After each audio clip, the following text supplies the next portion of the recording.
असं कधीच म्हणजे हिंद केसरीला कधीच झालं नव्हतं. हे बक्षीस पवार कुटुंबियांनी मोठ्या हातात ठेवलेलं आहे आणि प्रयत्न करेन की महाराष्ट्राचे आम्ही 8 ते 9 जण खेळलेलो आहे. नक्कीच प्रयत्न करेन की महाराष्ट्रातच हे बक्षीस येईल. आणि खरं तर हे कारण का सगळ्या पैलवानाचं कारण पूर्ण भारतातून आलेले आहेत, त्यांचं सगळ्यांचं राहायचं खायचं आणि सगळी सोय. कारण का असं हिंद केसरी हे महाराष्ट्रात आणि सातारा जिल्ह्यात पहिल्यांदा झालेलं भरपूर मोठं बक्षीस आहे आणि जास्तीत जास्त प्रयत्न करेन महाराष्ट्राला जे कसे जास्त मेडल येईल आणि नक्कीच यावेळेस हिंद केसरीचा महाराष्ट्रातच मान येईल. आणि जो मी भरपूर प्रयत्न केला की तू माझ्या मार्फत यावा, सगळ्यांचा असाच आशीर्वाद असू दे. लोक आले इतर जे आता भारतातले जे मोठे पैलवान आले, तुम्हाला स्पर्धक म्हणून जे पैलवान आले, स्पर्धक तुम्हाला कुणाची वाटते? कुठले असे दिग्गज पैलवान वाटतात की जे स्पर्धक तुम्हाला वाटतात? खरं तर सगळ्यांसंग माझी कुस्ती झालेली आहे.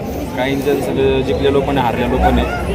आता भरपूर मोठी स्पर्धा, कारण का भारतातले सगळे टॉपचे पैलवान आलेले आहेत. असं कधीच सांगू शकत नाही की काय होऊ शकतं आणि प्रयत्न तर करणार आहेच. महाराष्ट्रात बक्षीस यावं, महाराष्ट्राचं हिंद केसरी व्हावा, नक्कीच प्रयत्न. बाबू काय सांगाल? महाराष्ट्रातले 8 महाराष्ट्र केसरी थोडं हात मागं वर घ्या. आहेत.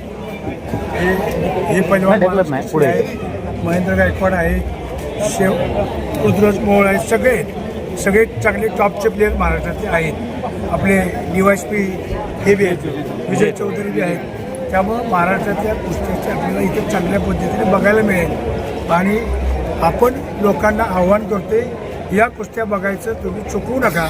हा मोठी संधी तुम्हाला मी तर देत आहे. पुढं आणि सांगायचं बस एवढं. ओके.